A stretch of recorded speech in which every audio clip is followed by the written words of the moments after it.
Assalamualaikum warahmatullahi wabarakatuh, sahabatku para petani sawit. Apa kabar? Semoga kalian selalu dalam keadaan sehat walafiat. Amin.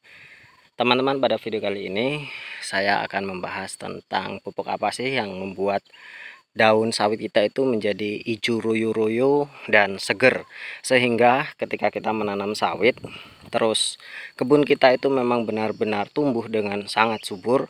Tentunya itu akan membuat kita tambah bersemangat dan selalu datang ke kebun kita untuk merawatnya. Tentunya teman-teman, untuk menghasilkan kebun yang bagus pasti diperlukan perawatan yang benar. Nah, perawatan yang benar itu seperti apa teman-teman? Salah satunya adalah melakukan pemupukan yang benar.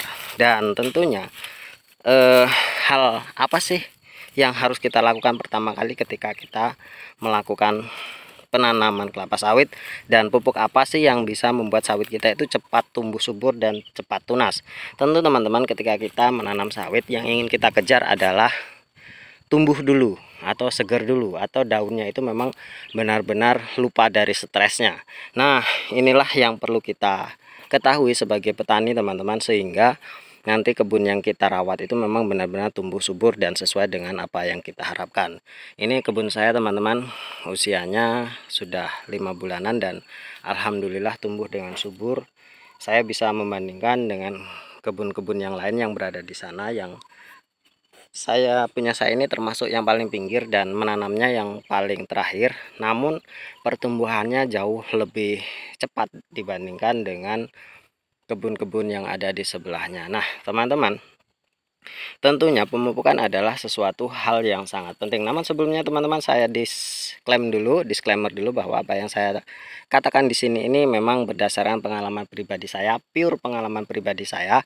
Saya tidak berbicara tentang teori-teori yang ada di Google, yang ada di YouTube dan yang lain-lain.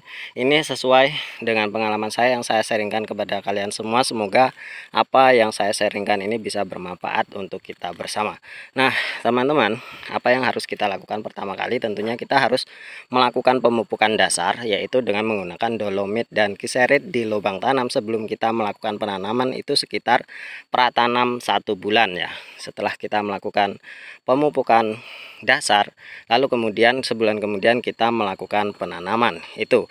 Namun teman-teman, pemupukan seharusnya dilakukan berimbang dan semua pupuk itu penting. Tapi ada satu pupuk yang memang benar-benar dikhususkan untuk pertumbuhan daun.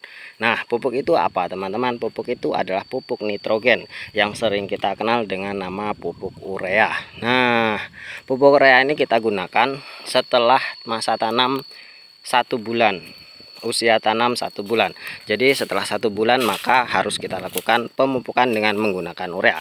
Karena pemupukan dasar tadi kita sudah menggunakan pupuk dolomit dan pupuk RP yang berfungsi, dolomit berfungsi untuk menyeimbangkan pH tanah itu, dan yang pupuk RP itu digunakan untuk pertumbuhan atau mempercepat pertumbuhan akar. Nah, itu sangat penting mengapa digunakan di lubang tanam pratanam. Jadi setelah umur 1 bulan, lakukanlah pemupukan dengan menggunakan urea. Itu bisa dilakukan hingga 3-4 bulan ke depannya.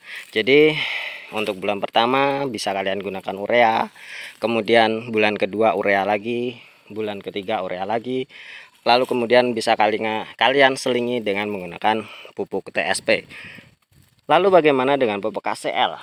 Pupuk KCL ini sebenarnya difungsikan itu untuk memancing pertumbuhan bunga atau pertumbuhan buah, atau merangsang pertumbuhan buah. Nah, apakah sawit yang belum menghasilkan, belum berbuah, bisa kita gunakan pupuk KCL? Boleh, kita menggunakan pupuk KCL. Itu juga berfungsi untuk menyeimbangkan unsur-unsur yang ada di batang sawit. Namun dosisnya teman-teman jangan sampai bisa diatur, jangan sampai melebihi dari pupuk nitrogen dan pupuk TSP. Jadi kalau untuk masa pertumbuhan baiknya kita gunakan pupuk nitrogen terlebih dahulu, supaya daun-daun yang ada itu memang benar-benar cepat tumbuh dan batangnya akan semakin cepat besar. Karena apa?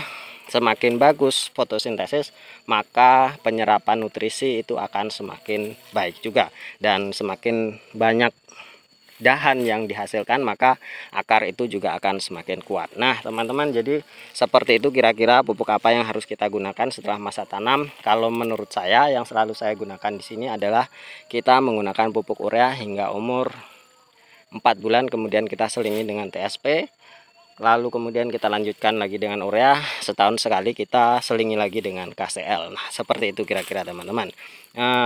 Mungkin hanya ini sharing yang bisa saya sampaikan teman-teman, semoga bermanfaat. Terima kasih atas perhatiannya. Wassalamualaikum warahmatullahi wabarakatuh.